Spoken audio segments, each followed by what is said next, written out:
prosecutions against members of Garda Síochána. There were 6, he applied for 6 in all, 2 against members of GSOC which weren't allowed, and 4 against individual Gardaí, multiple summonses. So it's a watershed. It's the first time it's happened in the history of this state. And it took the step under the common informer legislation, which allows one to go to court without legal counsel. And given the fact that 60% of the people who go into the higher courts are lay litigants because they can't afford legal counsel, which is a gross violation of their constitutional and democratic rights, this is a very important day for justice.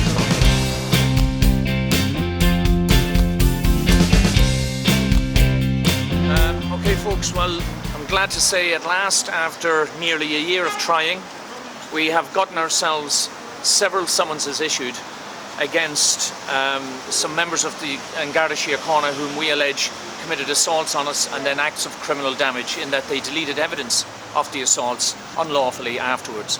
Now, I won't go into all the boring details, but it's very interesting to note that it's taken us 8 different attempts before we could get these across the line. And according to the law and the Constitution and legislation as contained in our little booklet here, this should be able to be done easily in one day. But as I explained to Judge Smith here today, we've had a series of obstructions delivered to us by agents of the state, including district court judges.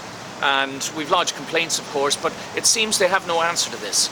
Eventually, anyway, the good news is that, as I said to the judge, there has to be some way that the public can hold people in authority to account.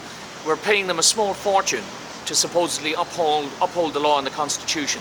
And in many, many cases, as so many of us know, most of the people sitting here would say the same thing.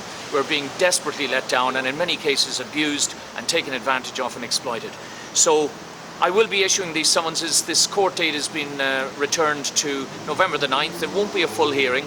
There will be some more preliminary bits and pieces. But the good news is that finally, at last, we've issued summonses under the common informer prosecution system. I've done this without going to a lawyer, without going to the guards, just going straight in to the district court judge and explaining my case, proving that crimes were committed. And he's decided to sign these summonses, and these 4 guards will now have to come in and face us as the prosecutor to answer for what we allege were some serious crimes against the public.